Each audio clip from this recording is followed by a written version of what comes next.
Today we're going to talk about a wonderful book called Nurtured by Love by Shinichi Suzuki. It's his autobiography and it's one of my favorite books.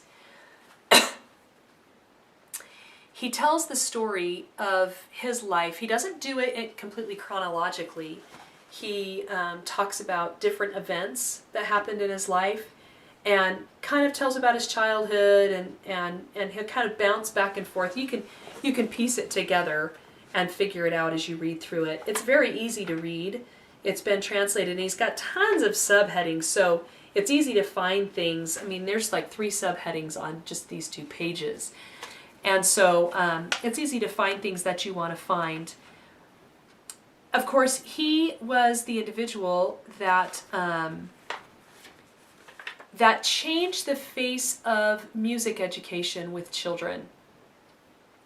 It's interesting because he grew up with a father who owned a violin factory, but he never played one. He wasn't even sure what they were for. They just manufactured these violins. It was later on that he came to play it in his teenage years and fell in love with it. And he wasn't the greatest violinist. He was good, but he was a great teacher. And he absolutely loved children. He never did have any children of his own. I think his wife probably couldn't have them. He married a German woman, I think. I can't remember what nationality she was.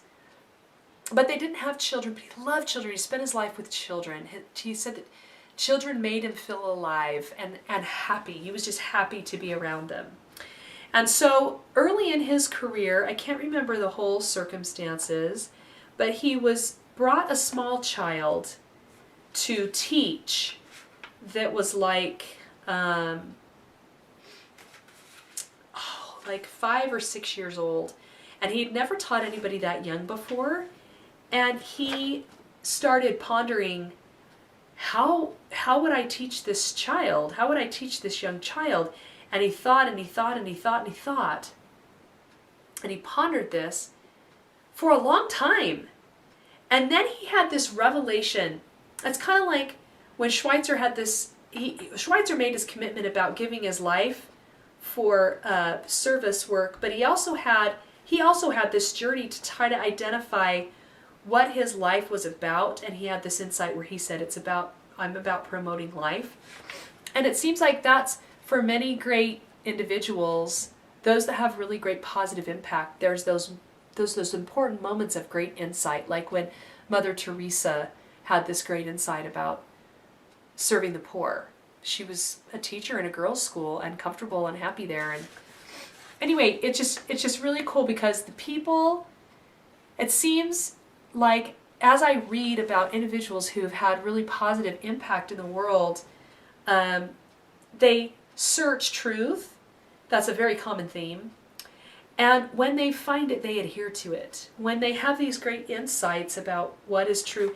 In fact, one of the things I love about Suzuki's book, he says the word principle dozens of times. He talks about the laws of nature.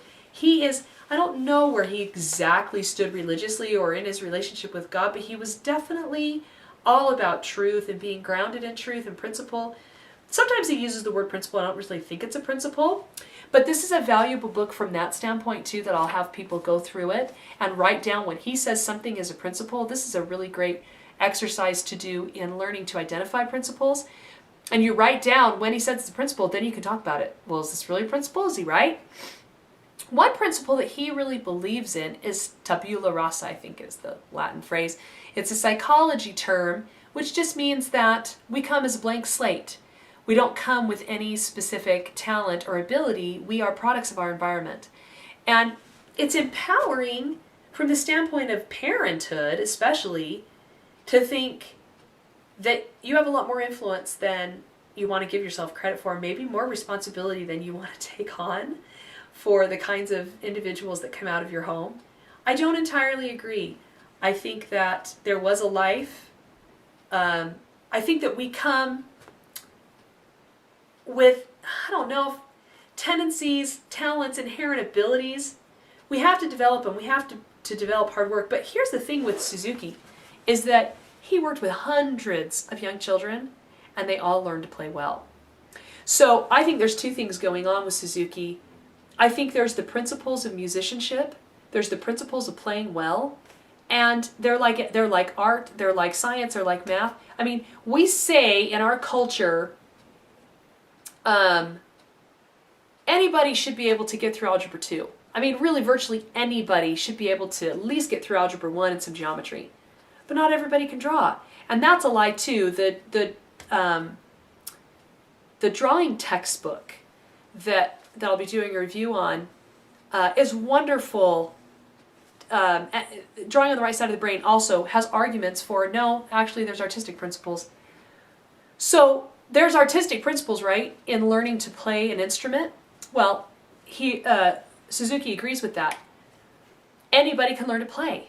Anybody can play very well if they get the instruction in the right way and they practice. Not everybody is a musical genius, and he did have some students that were much better than others. And I'm not sure what he attributes that to, because he really believes everything is environment. So that's a place where I don't entirely agree. But so much of what he says is just, it's brilliant, it's true, or it really makes you think. And it's a very easy book to read, but it's a very profound book. I'll give you a few things he says here. This is when he has his insight. He's pondering and pondering and pondering. How am I going to teach this little child? And then he has this insight. Why Japanese children can all speak Japanese. The thought suddenly struck me with amazement. In fact, all children throughout the world speak their native tongues with the utmost fluency. Any and every Japanese child all speak Japanese without difficulty. Does that not show a startling talent? How, by what means does this come about? I had to control an impulse to shout my joy over this discovery. This was the pivotal, life-changing moment for him when he went, that's proof. I know without a doubt now that these young children, anybody, I can bring them into my studio and I can teach them to play violin with absolute and utter confidence, because they've learned to speak Japanese, and which is more difficult, speaking Japanese or playing a violin? And to him, it was speaking Japanese.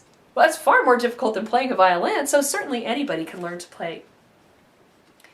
My discovery actually had great significance. It made me realize that any child is able to display highly superior abilities if only the correct methods are used in training. This happened about 30 years ago when I was 33 or 34 years old. Following up the thought that struck me so forcibly on that day and trying to find a solution soon became the basic purpose of my life. So he dedicated his life from this moment on to figuring out what was the proper training for children. And so many of the principles he discusses are not just musical principles, they're parenting principles. It's a fabulous primer for becoming a better parent. The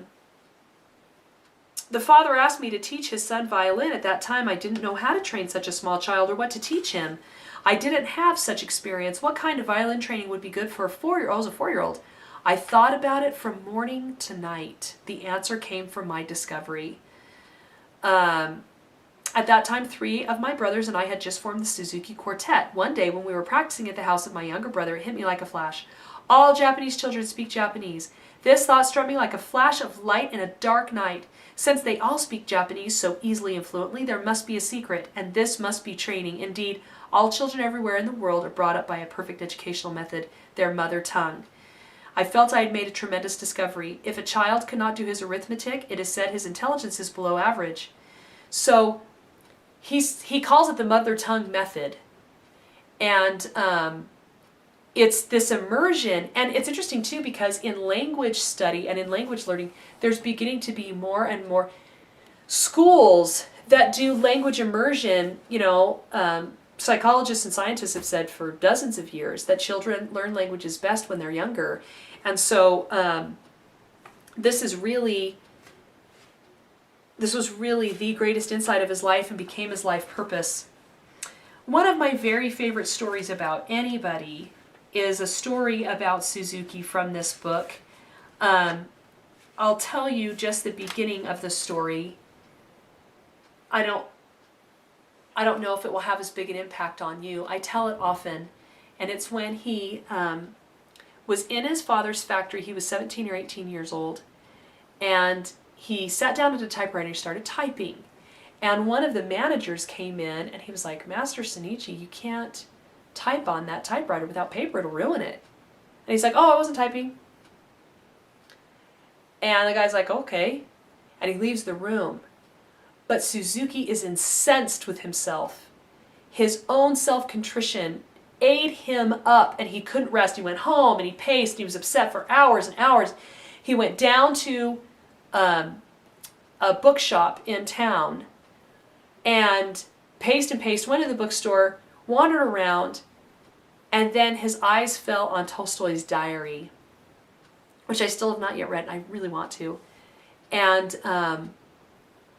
he opened it up, and he said, and the books, and Tolstoy said,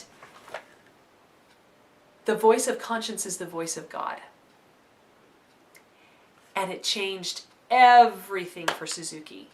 That Tolstoy's diary became basically his central classic or his core book. He said he carried it around everywhere. He read it dozens and dozens and dozens of times. He said eventually it just fell apart because of the binding, and it turned him on to Western thought. He started with the Greek thinkers and he started to read Western philosophy, and he loved the discussion of the great questions of life.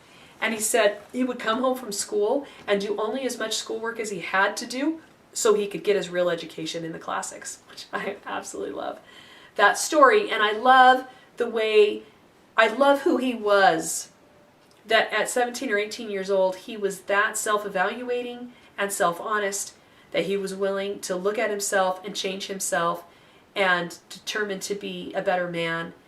Then he talks about his education through his 20s, the kind of people he came to meet, the things that he did, and it's really such a wonderful read. He talks about music and how Mozart taught him about love, and there's just some really inspiring little stories that he tells from his life. It's a book that really will, that you will enjoy and get a lot out of. This is the part I mentioned in the Schweitzer review about him wanting to meet him. Koji kind of was a stepson that he raised for a few years. Not a stepson, but lived in his home and they took care of him. And he felt like he was his son. And talks about how, wasn't it good to visit Professor Inesco? You will one day realize that it is the greatest and best blessing on earth to come in contact with men of high humanism, who also through their art have a pure, noble soul, and whatever you can absorb of their greatness and beauty of character will determine your worth as a person. However, to perceive and grasp these qualities requires the humility and judgment that can only come through sincerity, love, and knowledge. That you can be close to Professor Inesco makes me happy. Above all, feel at ease, confident, and happy. It is greedy of me, but I would like one more person close to you, Dr. Schweitzer. This really would be most wonderful, but however wonderful that other person may be, it depends on us alone whether we have the capacity to absorb their greatness. One has to educate oneself from within to benefit from the greatness of others. Only if one can do this can one fully realize the joy of being near someone who is great. Never lose your humility, for pride obscures the power to perceive truth and greatness. Please, by all means, don't forget this. So that's from a letter that he sent to Koji, and that was the kind of man that he was, the way he saw the world. And of course, that argument right there about absorbing greatness from individuals who have noble souls. I love that term, noble souls. That's the reason, one of the number one reasons I read. And I try to read the best of the best and recommend to you the best of the best, because I believe we should all be seeking, like Suzuki, to have more noble souls and to become better individuals. He tells a great story about when they're raising Koji and how he had this undesirable behavior and attitude, and he was raising him with his sister and his aunt, and he goes to them and he's like, there's got to be a better way. We've got to do better by Koji. We've got to help him stop having this horrible attitude and stop grumbling and complaining. And he says, if we create such an environment, Koji will, without noticing it, become a good child, and his life will not be harmfully distorted by scolding. He didn't want to just, And this was the same dynamic he had going on with all of these students that he worked with. He was so, you can find some awesome pictures online of him just in this joyful stance. He was just that way. He was happy, he was joyful, he was seeking truth, he was trying to inspire others, and he didn't want to scold Koji. He didn't want to, be angry and upset with him. So I made this proposal to my aunt and my sister and the girl helper, and they agreed. The next day, we silently directed our daily life toward achieving a better attitude and good manners. For Koji's sake, we all worked together and were mutually inspired. It was for Koji's sake, but it turned out to be for the sake of all of us and good for our minds and conduct. 2 years passed. In the meantime, Koji melted into our way of life, and he became a well-brought-up child. That was his way of doing things, just to try to inspire others and make them want to be good. He says, couple more things I want to read and I'll be done. One of his students' parents came to him at one point and said, "Professor, will my boy amount to something?" That was the mother. The mother asked me, just like that. I answered laughingly, "No, he will not become something." It seems to be the tendency in modern times for parents to entertain thoughts of this kind. It is an undisguisedly cold and calculating educational attitude. When I hear things like this, I want to reply in a joking way, but the mother was alarmed and surprised by my answer, so I continued, "He will become a noble person through his violin playing. Isn't that good enough? You should stop wanting your child to become a professional, a good money earner. This thought is concealed in your question and is offensive. A person with a fine and pure heart will find happiness. The only concern for parents should be to bring up their children as noble human beings." And he really felt that the violin playing he was teaching his students would infuse in their character as they played the greatest music ever written. He really believed that they would become more noble, great individuals. One last thing from at the end of his preface. I just love this. What is man's ultimate direction in life? It is to look for love, truth, virtue, and beauty. That goes for you, for me, for everyone. If this book can be of help, even a little, I cannot say how happy it will make me. So, Nurtured by Love, Shinichi Suzuki. Enjoy. It is phenomenal. We'll see you next time.